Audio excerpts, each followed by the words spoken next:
Hello, welcome back to the channel. It is day 77, which means it is time for another Blood Moon defense. We're doing it this time from our main base.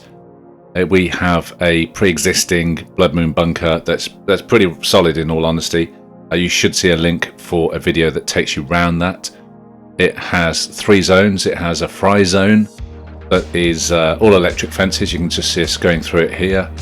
And then at the bottom of this staircase it has a burn zone with these fires that are already burning, and then you go into the die zone, which is this area here. It has guns, rotating blades, and a series of compartments that we retreat along. If you've seen any of our Blood Moon defenses, you'll know that we like to build Blood Moon bases that have collapsible elements. We don't really want to have those cheese bases, and this is the closest that we have to a cheese base, not in terms that it takes any advantage of the enemy AI. It is just that it is so rock solid, it's very hard for them to get into.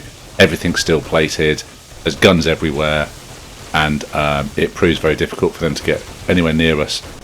But we always like to see a trier, and hopefully a demolisher or two will show up and explode and cause a bit of mayhem, and that's when it gets a bit interesting. At the start we're just defending from the bottom of the staircase. We let them come down and shooting at them as they get stunned by the electricity, and you can see they're falling into the burn zone. That sort of goes okay, and that does the trick, but we decide that it's time to retreat back through the die zone and behind our first set of steel doors. Turn on the rotating blades, the guns are already switched on, and we sort of wait for our first customers to come through. The idea of those bars in front of us is to channel the zombies left and right, which makes it easy for us to sort of aim and pre-aim, I guess, and know where they're coming from. And as you can see, they're just getting tore up. There's not many getting through at this point, as the fences do their work, and we know the fences don't last forever. But then they've got to face 3 SMG guns and us on this side of the barricade. And this just sort of goes on and on and on. It gets fairly boring in all honesty. It is pretty easy. Everything's working as it should. We have our server set to 240 minutes per day. So each Blood Moon is lasting about an hour. It's lasting about 60 minutes. And as you can see here, we get that bold that we decide to go out and loot bags, which we never usually do. We usually just let the bags pile up and don't take advantage of them. But in this instance, we feel bold enough to go out there. We even managed to do some running repairs on the rotating blades, which is a rarity, and take the fight to them. Usually we're sort of at this point cowering behind walls and watching them break their way in.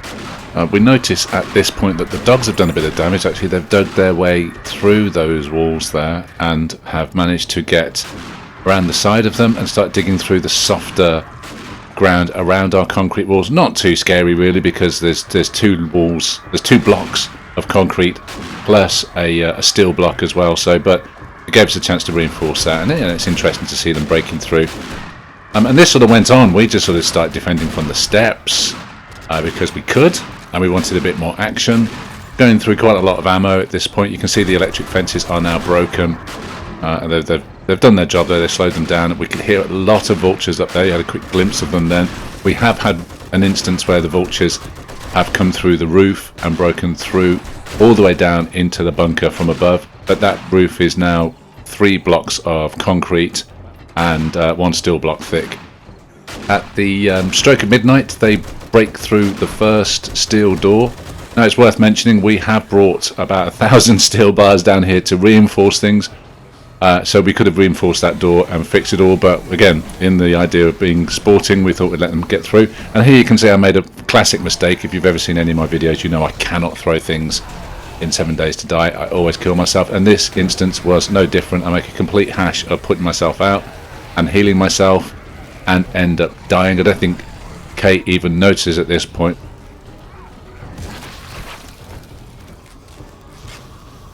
So I have to run back towards the gunfire. I thought I'd get slaughtered out here, but they were obviously that hell-bent on getting to Kay.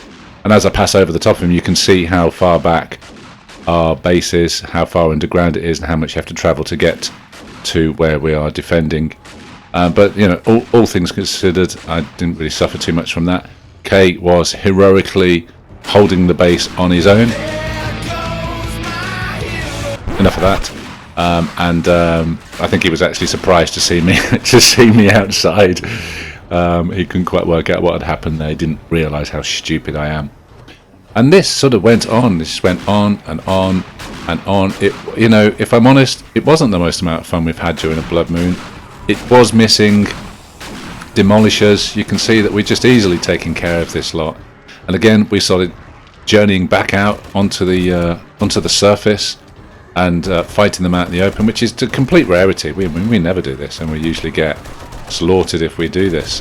Despite our excellent guns, we will usually get into a lot of trouble. We could hear a lot of vultures up above, and so again, going back out there and seeing if the vultures were making any impression on the roof of the bunker, which they weren't. I was running along occasionally and checking for cracks. They weren't getting anywhere close. And then sometimes scarpering back in to defend with melee, because we were starting to run low on ammo. As I say, it's 60 minutes of sort of constant firing, and usually takes about 3,000 rounds up. So you start watching that nervously. I think I'm at about 1,000 rounds by this point. And even then, we started venturing back out again and just going hand to hand with them, which again, a rarity. You know, we melee them, but we usually have hatches between us and them. And again, back out onto the surface. It had gone quiet by this point. It's 2:30, so there's a little time left on the blood moon, and it had gone completely quiet apart from the vulture. So we decided to go out and see what was around, and there was nothing. It was just deadly quiet. I think you could hear one dog somewhere trapped. But it was absolutely dead. All the turrets on the surface had done their job. They were all empty, and that was it for the blood moon. And it really made us realise why we build these blood moon bases that have collapsing areas that are built to fail. It's far more fun. I don't understand how people can build AFK bases. More power to them if they want to. That's fine. But, you know, to miss out on the excitement and chaos of a blood moon by building something that's sort of impenetrable to us is just boring for us. We really missed the demolishers. No demolishers showed up at all during that blood moon, and we have, you know, clearly a few times had demolishers completely change the face of a battle. So there you have it. That was our blood moon. We probably will not do a defense from this base again. We found it a little boring, and it seems to just go on forever. So there you go. Thanks for watching. I hope you enjoyed that, and I will see you at our next defense. All right, thanks a lot. Bye bye.